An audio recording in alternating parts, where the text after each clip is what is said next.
기도하겠습니다. 이제 하나님의 말씀을 함께 나눕니다. 어려운 시절을 살아가는 성도의 마땅한 도리를 배우게 하시고 하나님만 더욱 의지하는 믿음의 자리에 함께 이르게 하옵소서. 예수님 이름으로 기도하옵나이다. 아멘. 회색은 희망의 색입니다. 좀 이상하지 않습니까? 회색이 어떤 색입니까? 우중충합니다. 음산하기도 하죠. 칙칙하고 많이 어둡습니다. 희망보다는 사실 절망에 가까운 색이 맞습니다. 그런데 어떻게 회색을 희망의 색이라 말할 수 있을까요? 그것은 구소련의 작가 이리나 때문입니다. 구소련은 아시는 것처럼 철저한 공산주의 국가였습니다. 공산주의 사회가 가장 싫어하는 건 기독교입니다. 기독교가 전하는 하나님의 치를 떠는 사회가 공산주의 사회죠. 이리나는 어릴 때부터 학교를 다니며 하나님은 없다는 이 사상을 강조 또 강조를 받으며 주의식 교육을 받으며 자랐습니다. 그런데 희한합니다. 아니, 없으면 그냥 없는 것이 왜 없다는 것을 저렇게 강조하는 걸까? 강한 부정은 결국 강한 긍정에 이르지 않겠습니까? 그냥 없는 것을 없다 하면 될 걸 너무 없다 하니 오히려 이리나의 마음속에 하나님의 존재하심에 대한 믿음이 생겨난 겁니다. 그리고 글을 쓰는 재주가 있었던 이리나가 하나님의 존재하심에 대한 시를 발표를 하는데 구소련이 난리가 났습니다. 이 시 하나가 온 사회를 또 온 소련 시민들이 읽으면서 그렇게 하나님의 존재하심에 대한 생각을 하게 되어 버렸기 때문입니다. 결국은 수용소에 잡혀 들어가고 거기서도 계속 강요를 받습니다. 하나님 없다 하라. 그럴수록 믿음이 생기는 겁니다. 하나님은 계시다는 거죠. 계속해서 그런 발표가 되고 더욱더 여러 가지 어려움들은 주어지죠. 그러나 결국 서방 세계의 도움으로 탈출을 하게 됩니다. 그리고 나서 글을 적었는데 그 제목이 회색은 희망의 색이다라는 책입니다. 사랑하는 여러분, 성경이 보여주시는 우리 하나님은 어떤 하나님이십니까? 어떤 경우에도 희망의 하나님이십니다. 오히려 어둡고 캄캄할 때, 우리의 삶이 더 어렵고 힘들 때 찾아오셔서 더 능하신 능력으로 우리의 힘이 되시고 우리의 소망이 되시는 하나님이 우리 하나님 아니십니까? 오늘 본문은 사도 바울이 자신의 인생 중에 당한 가장 괴로웠던 순간을 아주 솔직하게 고백하는 내용입니다. 바울은 고난 중에 이런 믿음에 이릅니다. 왜 하나님께서 우리를 이런 어려움 중에 처하게 허용하시는가? 왜 도대체 하나님이 그 사랑하는 백성을 그 어려움 중에 그냥 두실까? 9절의 마지막 부분 한번 보시겠습니다. 9절의 뒷부분입니다. 이는 자기만을 의지하지 말고 오직 죽은 자를 다시 살리시는 하나님만 의지하게 함이라. 뭐라고요? 더 이상 자기를 의지하지 말고 하나님, 오직 하나님만 의지하며 살아갈 수 있도록 우리에게 그 믿음을 주시기 위하여 우리를 때로는 어려움에 처하게 하신다는 거죠. 그러니 성도는 어떤 경우에도 희망을 놓으시면 안 됩니다. 사랑하는 여러분, 어려움 중에서도 모든 성도가 더욱 희망을 품고 살아갈 수 있는 이유를 바울 선생님은 세 가지로 밝히고 있습니다. 첫째는 방금 말씀드렸던 것입니다. 우리 하나님 때문입니다. 우리 하나님 때문이죠. 오늘 본문에 보시면 사도 바울의 고백이 정말 솔직합니다. 얼마나 심하고 모진 고난을 받았든지 뭐라고 하십니까? 8절의 뒷부분을 보시겠습니다. 힘에 겹도록 심한 고난을 당해서 목까지 끊어졌다고요? 살 소망까지 끊어졌다. 간단하게 말하면 죽겠다는 표현입니다. 너무 힘들어서 죽겠다. 그런데 한 번만이 아닙니다. 9절도 보시겠습니다. 앞부분입니다. 우리는 우리 자신이 사형 선고를 받은 줄 알았다. 뭘 받은 줄 알았다고요? 사형 선고입니다. 이것도 죽겠다는 표현입니다. 아픈 사람은요, 아픈 사람을 만날 때 위로가 됩니다. 아픈 사람이 건강한 사람 만나면 위로가 아니라 오히려 실망이 되고 낭망이 더욱 되게끔 되어 있습니다. 참 사도 바울 선생님의 이 고백이 얼마나 위로가 되던지요. 며칠 전입니다. 성도들이 저를 보면 늘 이렇게 물으세요. 목사님, 힘드시죠? 이때 답을 참 잘해야 합니다. 그렇게 묻는다고 해서 제가 힘들다 하면 좀 애매하지 않습니까? 그래서 늘 대비를 하고 있습니다. 그렇게 물어오시면 하나님의 은혜로 사는 거죠. 며칠 전입니다. 엘리베이터를 타는데 한 청년이 쑥 들어오는 거예요. 그러면서 역시 똑같이 물어요.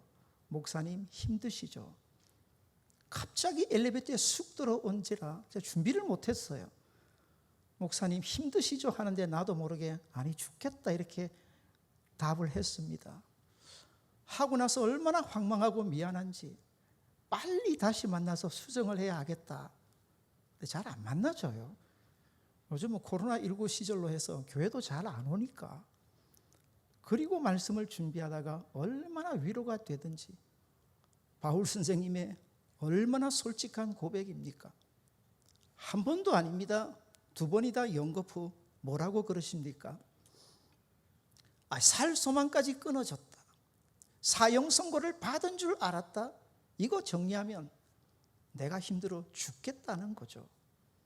한 번 죽겠다는 거 아닙니다. 연거푸서 죽겠다 고백을 하시는 거예요.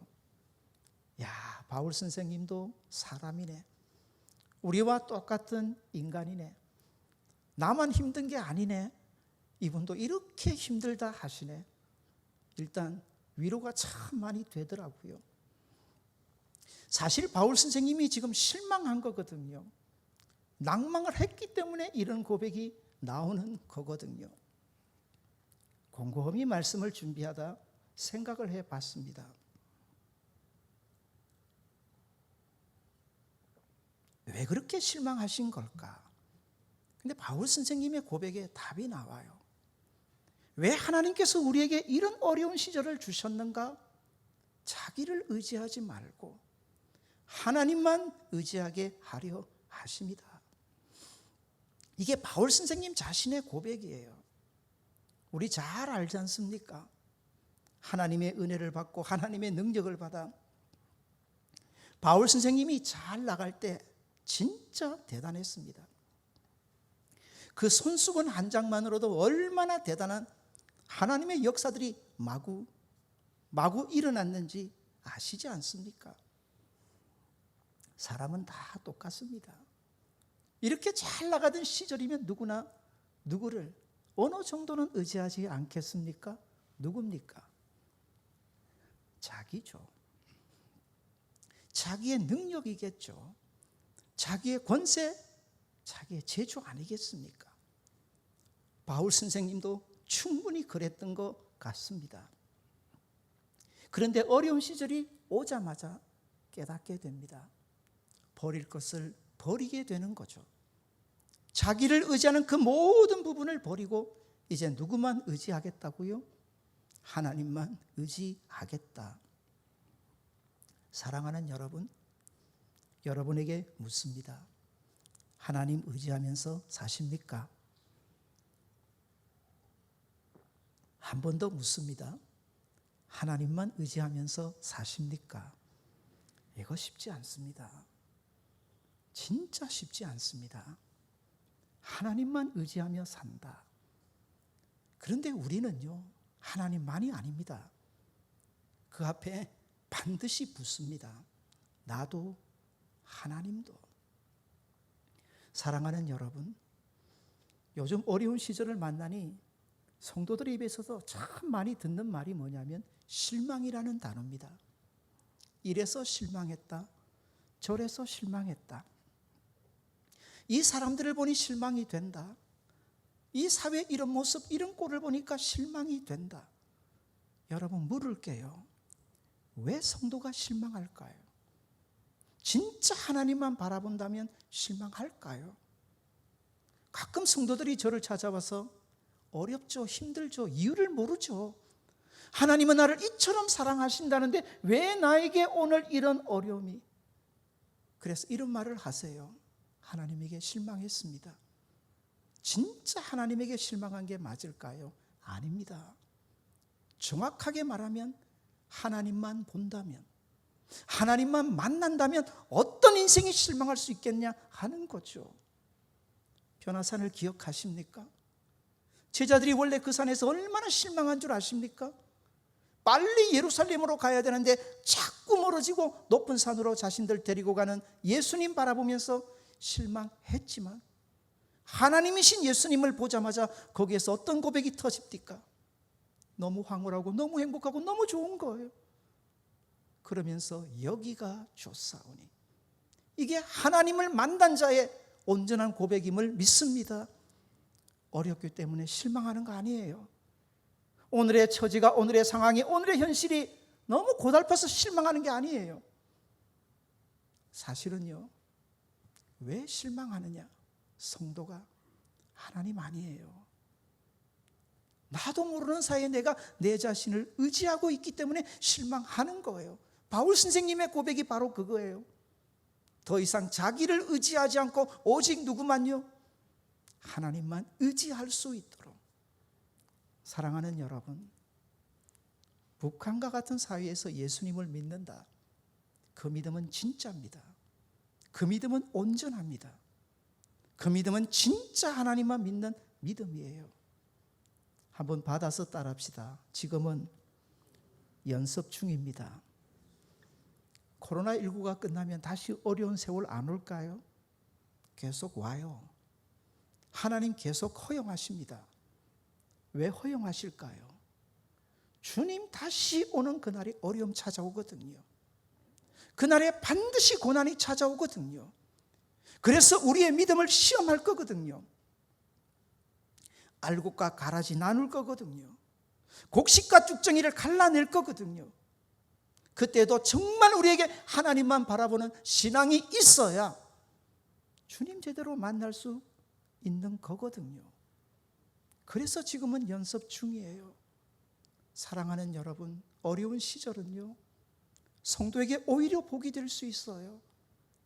하나님이 아니라 엉뚱한 거 붙잡고 있던 모든 것 다 내려놓고 이 어려운 시절에 하나님만 의지하는 신앙으로 회복되어지는 저와 여러분 되시기를 바랍니다. 그게 믿음입니다.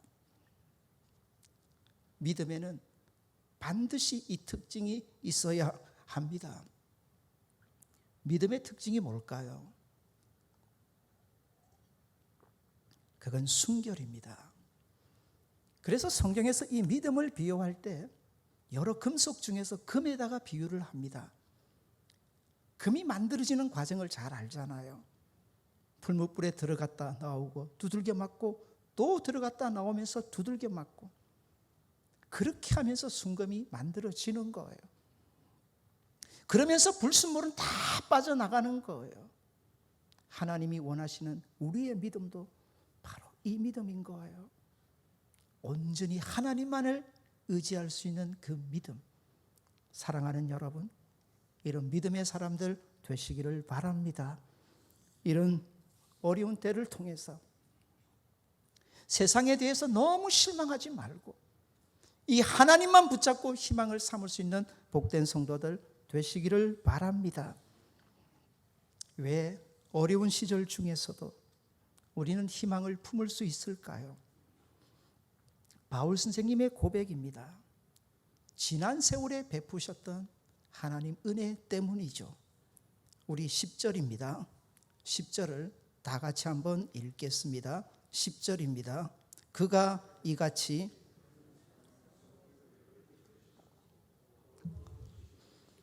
이후에도 건지시기를 그에게 바라노라. 아멘. 10절에서 중요한 포인트는 건지셨다는 거죠.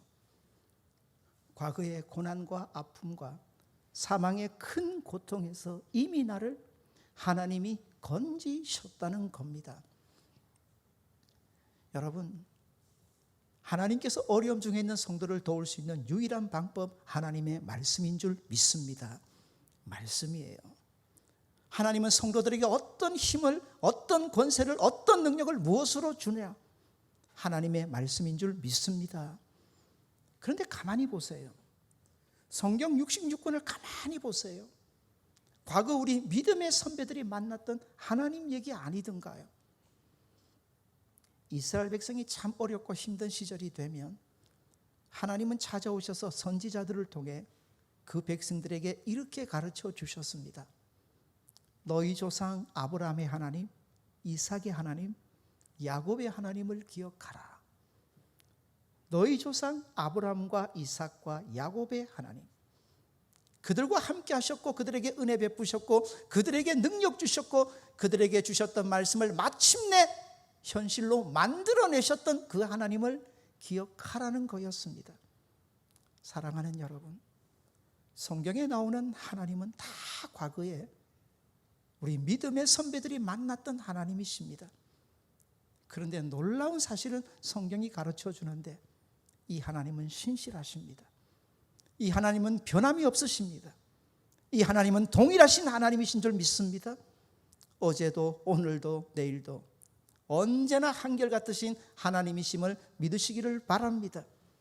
그 하나님이 과거에 우리 믿음의 선배들에게 이런 은혜를 베푸셨다면 오늘에도 내일에도 우리와 같이 하시고 어려움 중에 있는 모든 성도들을 또한 구원해내시고 우리의 희망이 되어주실 것을 믿으시는 저와 여러분 되시기를 바랍니다. 바울 선생님의 고백입니다. 건지셨다. 이전에 나의 모든 괴로움 속에서 나를 건지셨던 그 하나님이 신실하시고 동일하시고 여전히 한결같은 분이시기 때문에 오늘에도 건지실 것이다. 내일에도 반드시 건져주실 것이다. 믿으시죠?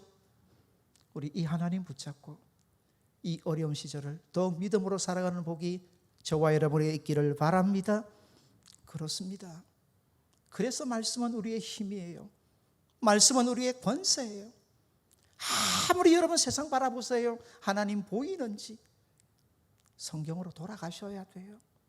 어려운 시절이 되면 말씀에 창념하셔야 돼요. 그리고 자꾸 하나님을 파고파셔야 돼요.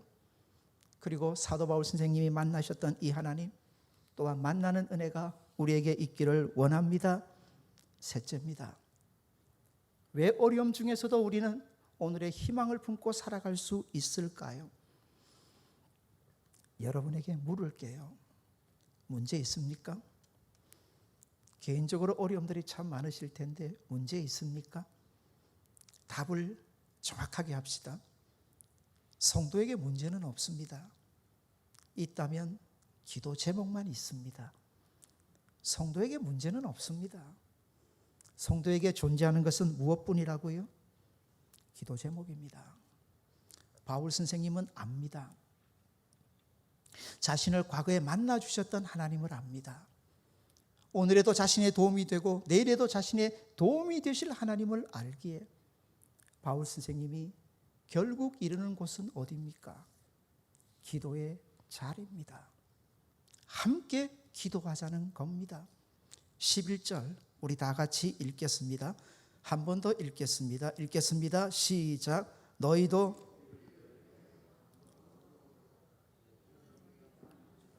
기도로 얻은 은사로 말미암아 많은 사람이 우리를 위하여 감사하게 하려 함이라. 아멘. 너희도 우리를 위하여 간구함으로 도우라. 함께 기도하자. 나도 기도할 테니 너희도 함께 기도하자. 기도하면 하나님이 은사를 베푸시고 능력을 베푸시고 은혜를 베푸실 것을 고백합니다.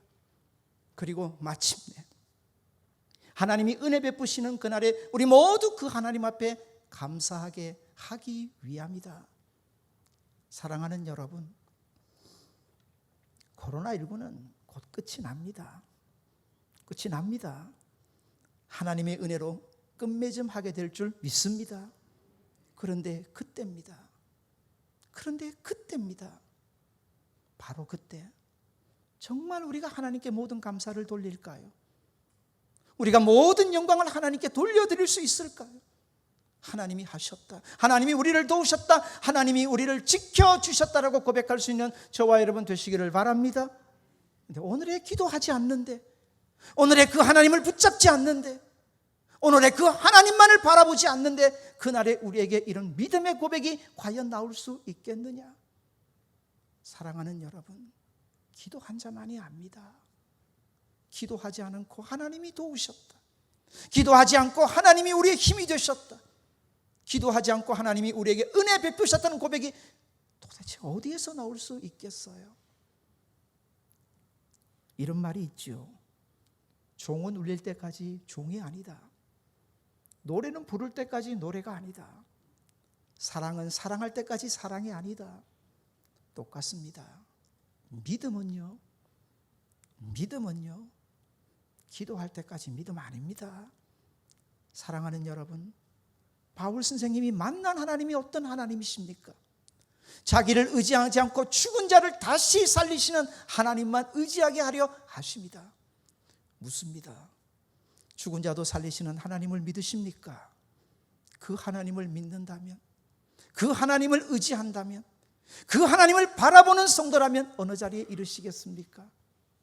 기도합니다. 기도가 전적으로 하나님만 바라보는 우리 믿음의 표시요 증거가 아니겠습니까? 사랑하는 여러분, 세상 바라보면서 실망할 일 없습니다.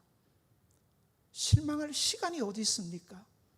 우리 오히려 기도합시다. 우리의 희망이 되시는 하나님 붙잡고 기도하는 저와 여러분 되시기를 바랍니다. 그래야 그날에, 그 하나님 은혜 베푸시는 그날에 우리 모두 하나님께 감사하고 하나님을 인정하고 하나님께 영광 돌려드릴 수 있지 않겠습니까? 왜 어려울까요? 왜 하나님이 성도에게 어려움을 허락하실까요? 단 하나의 이유입니다. 하나님만 의지하며 살게 하려 하심이라 믿으십니까? 하나님 더 의지하는 복된 자리에 이르시는 저와 여러분 되시기를 바랍니다. 주신 말씀 의지하고 함께 기도합시다.